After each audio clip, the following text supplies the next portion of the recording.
We are back today, and it is day 2 of Pack Attack Week and a half, meaning we're going to be playing a new episode of Pack Attack every single day until season 2 runs out. So we've got over a week still. We're still on a massive 16 game winning streak, and now it's just all about seeing what we can do about this rating before the season ends. We're at a 623, and who knows, man, if we just keep winning like we've been doing, I don't know how high we can get up to. But first, let's take a look back at last episode, and we're at 19 likes right now, so that's going to give us 1900 stubs to put towards our packs after the game today. So just another reminder, guys, make sure you're hitting the like button on each episode of Pack Attack, and during Pack Attack Week, make sure you do it early because there's less time in between each episode for your likes to count. We also added another 2,817 stubs to the bank from what we sold in last episode, along with an extra 3,390 added in from a 7.2% interest rate. And that brings our stub bank now for today up to a total of 50,474 stubs. And I think once again, I'm going to let those stubs sit in the bank a little bit longer. I mean, looking at our team, obviously if we're on a 16 game winning streak, we're not going to have many holes to fill. Our offense has been really good, so there's not immediately anybody that jumps out to me right now that's like, oh, I gotta replace them. And pitching wise, our rotation's been getting better and better. We just added Tyler Anderson as a new arm at the end of last episode, and I'll be honest, I'm kind of excited to give him the start today. I want to see what he can do, not even throwing 90 miles per hour. I will say though, this home stretch pack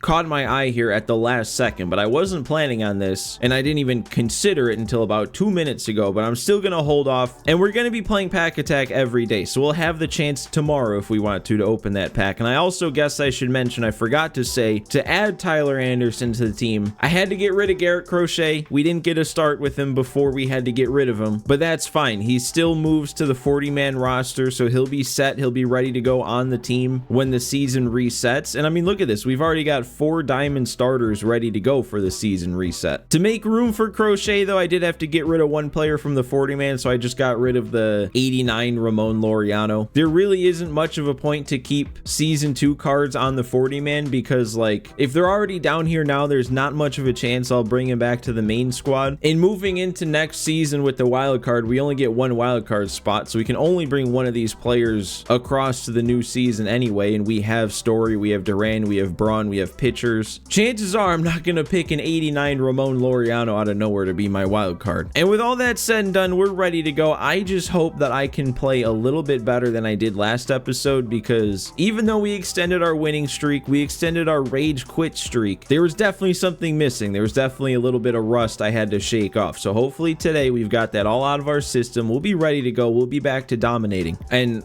I forgot to say anything during the lineup screen, but the dude had a good lineup. It was an all 99 lineup. He's got a parallel 4 Cliff Lee on the mound, and we're playing at Shield Woods, which always makes me a little bit nervous. A 500 record though at 33 and 33. So I don't know, I guess as much as playing at Shield Woods kind of makes me feel uneasy, it's also the perfect place to play if I'm looking to get my offense back.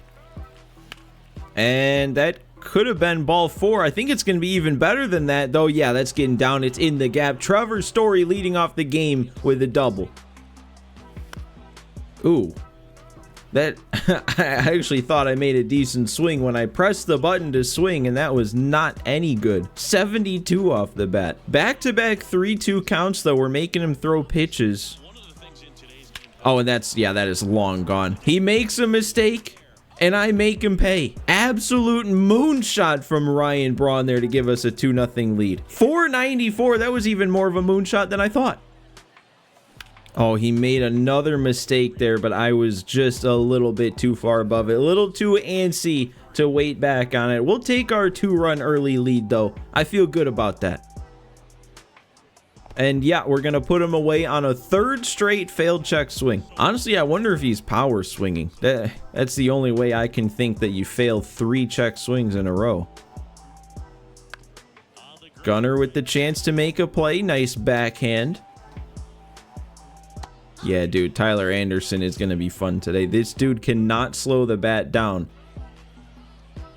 And the slider's got him way out in front of it too. 2 strikeouts and a perfect 1-2-3 inning for Tyler Anderson. After that first inning, man, we are on the hunt for another rage quit win. I think that would bring the streak up to 16. 17 wins and 16 in a row by a rage quit.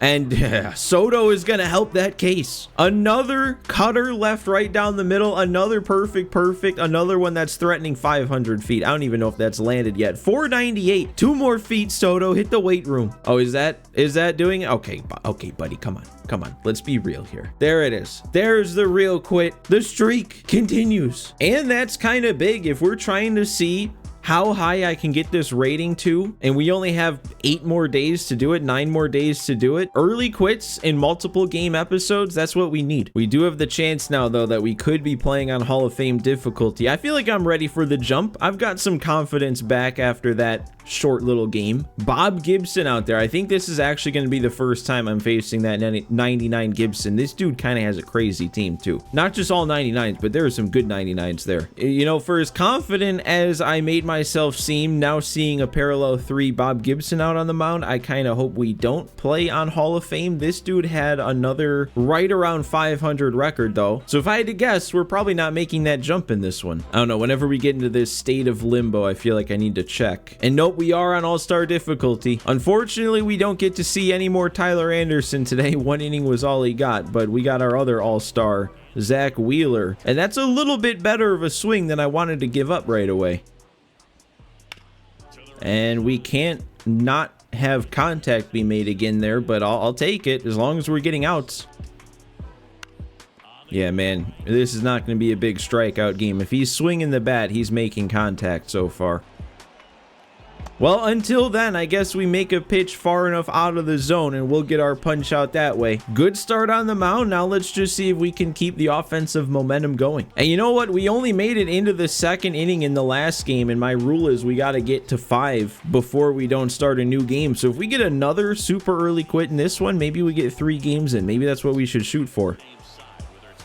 Okay, well, maybe Bob Gibson's gonna still be a little tough to hit, even if we are on all-star. This dude is yeah.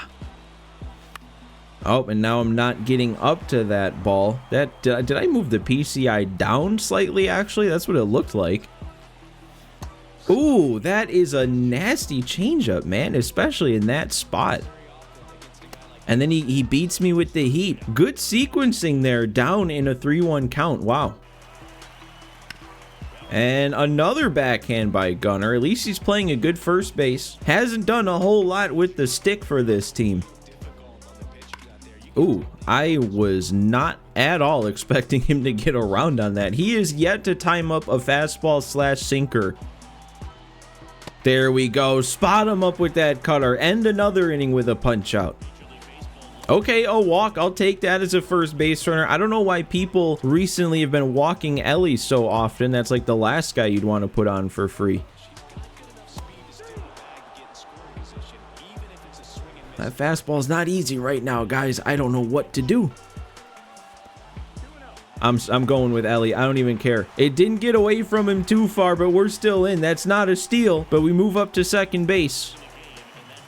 And another walk. He's putting another speedy guy on for free. Guess that's the only way I can get on base, but we need that hit to drive him in. We can't just rely on getting walked. Okay, I am selling out for the fastball up and in.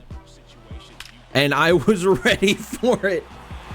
Talk about guessing right. Oh my God. The only reason I hit that was because I guessed. That's a great way to go up 3-0. 1 hit in the game and we're up 3.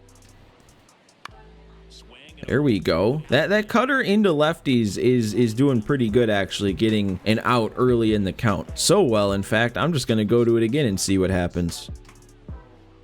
And it's going to get more weak contact. Oh, Wheeler, you got okay. I don't think anybody else had the chance to get there in time, and it wasn't letting me switch to him.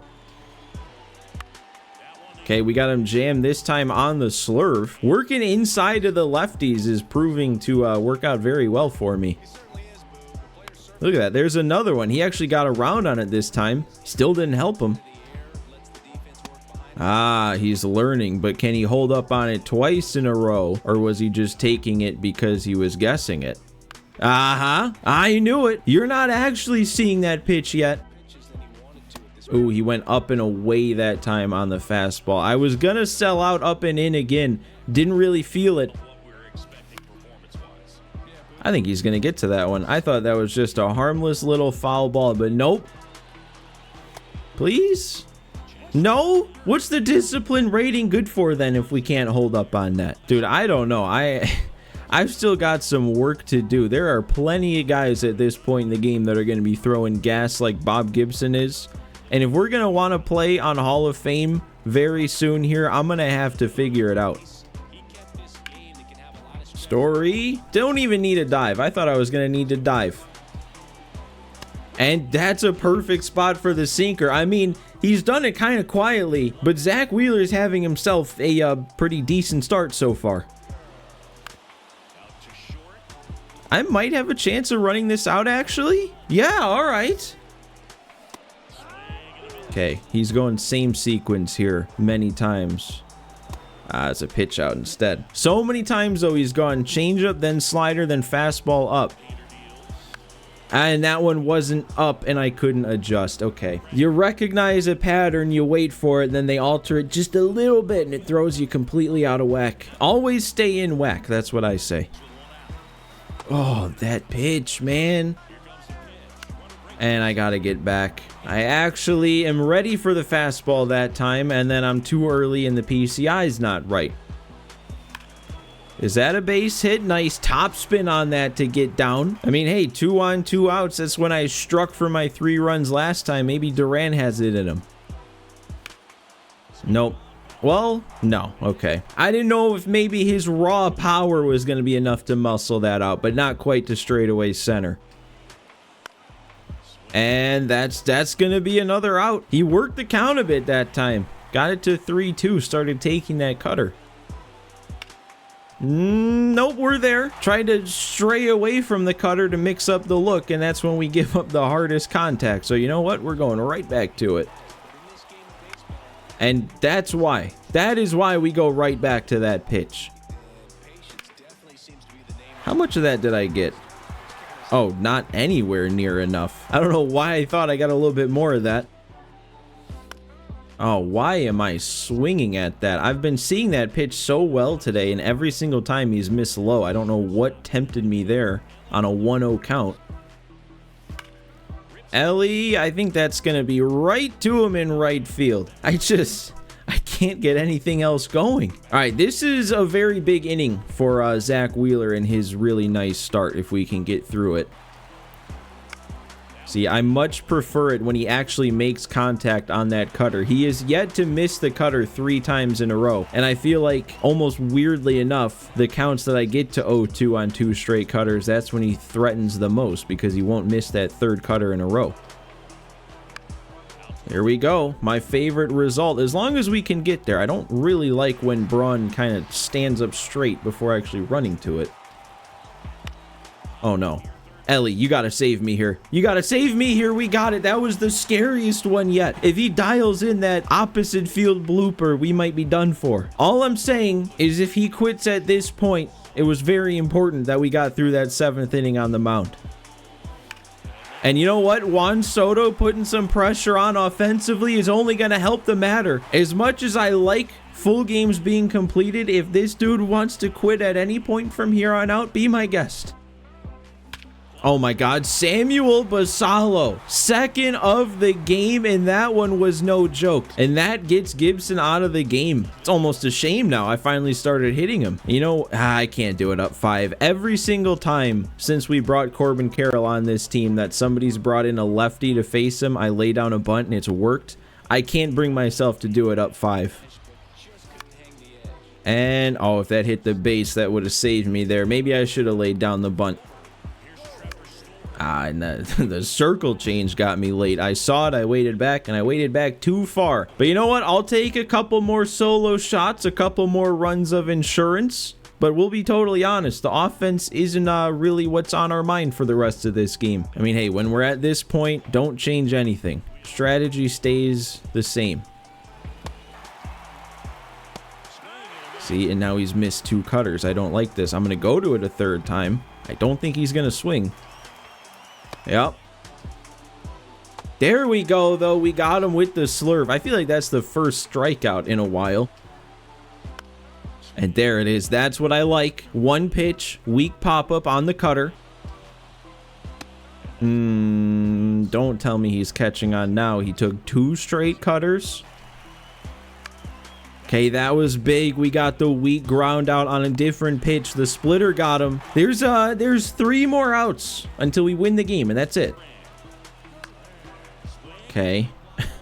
Like I said, the offense isn't much of a focus anymore. I just wish I'd still make a more competitive swing on a pitch like that. Oh, man.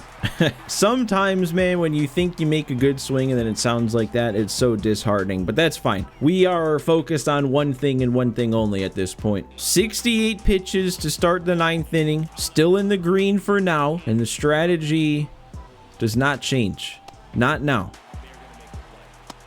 You know, it'd be helpful if, like, maybe just one time Wheeler would actually hit the corner and it'd get called for a strike. Because if it's just ending up out of the zone every time, that's easy to just lay off of. And now we are in the yellow energy. 72 pitches in. I mean, it's a 3-2 count. You're trying to go for the perfect game. You can't throw anything that could end up out of the zone.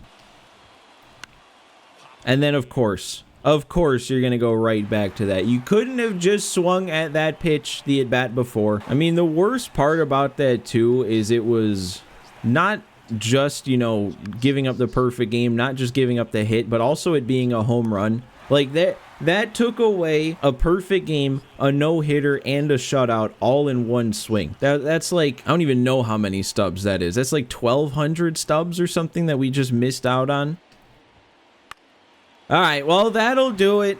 It's a little sour, even though that was such a great game all around. Coming up just short, being so close to a perfect game, and a legit perfect game, because this guy didn't go anywhere. This guy didn't quit. That ends our win by a rage quit streak, and it would have felt a lot better for that streak to have ended if we could have gotten those final 3 outs. That's another plus 24 though, so even though both wins individually I feel like gave me not a ton of rating at once, playing 2 games and combining the 2, it's a good day for the rating, up to 671. And we do get Wheeler up to parallel 1, and I might have to check on that. He could have definitely made it all the way up to parallel 2. In fact, I almost guarantee he made it all the way up to parallel 2, but since he wasn't to 1 yet, they're not going to show his 2 until after the next game. Oh, and yeah, he's way past that parallel 2 threshold. I'm going to count it though like he's at 2. And I also know that whatever we count up here, I'm going to be disappointed by, just thinking about what could have been if we just got those last 3 outs for the perfect game. But regardless, we got to count it up. Let's see what we got. So our hitting in this one between the 2 games is going to make us 12,200 stubs. Our pitching is going to make 9,000, and the bonus categories flying in with another 7,071. We have our massive 17 game winning streak, and then now 5 parallel 1s, 2 2s, and 2 3s, and that gives us a multiplier of times 1.2, bringing us to a final stub count today of 33,925. And man, I think if my math is right, if we would have gotten that perfect game, if we would have closed it out, we would have finished with like over 48k that we could have spent, and I could have just bought this home stretch pack without having to spend anything from the bank. But I did say a couple episodes ago that the next time I made over 30k, I wanted to buy this second captain's pack, so I think that's what I'm going to go ahead and do here. And then we also had enough left over to add on 3 more show packs. Let's go ahead, let's see what we can pull out of these. I mean, 3 show packs the last time that we also opened a captain's pack kind of went pretty well. First one's not looking good. Second one's not looking good. Last one though, 3rd time's a charm. That's what they say, right? Not this time. So then that just leaves us with our captain pack and probably hardly any stubs to add to the bank going into next episode. But I know who I want here. Like I said just a couple episodes ago when I took Verlander, I said next time I'd be taking Joe Nathan. And really, actually, with the Corbin Carroll boost, I wouldn't want another hitter captain anyway to replace that. So we're taking both pitching captains. We're adding Joe Nathan, another reliable arm on his own at a 95 overall. I remember we had that other Joe Nathan earlier back back in season 1 and he was dominant. So especially as we move into some Hall of Fame difficulty games, some more competitive games, we're going to want as many reliable arms in that bullpen as we can have. But that does it then for another day here on Pack Attack Week. And for some reason that day counter in the top right's throwing me off. I thought when I started recording today it said 9. Either way, that means we have a week or a little over a week left to go of playing Pack Attack every single day. I know I'm gonna have a blast, so I hope you guys do too. And like I said, remember to hit that like button and remember to hit it early so we can count your likes to the next episode. But that would be all I have today. So thank you guys for watching again. Thanks for hanging out with me, and I will see you tomorrow.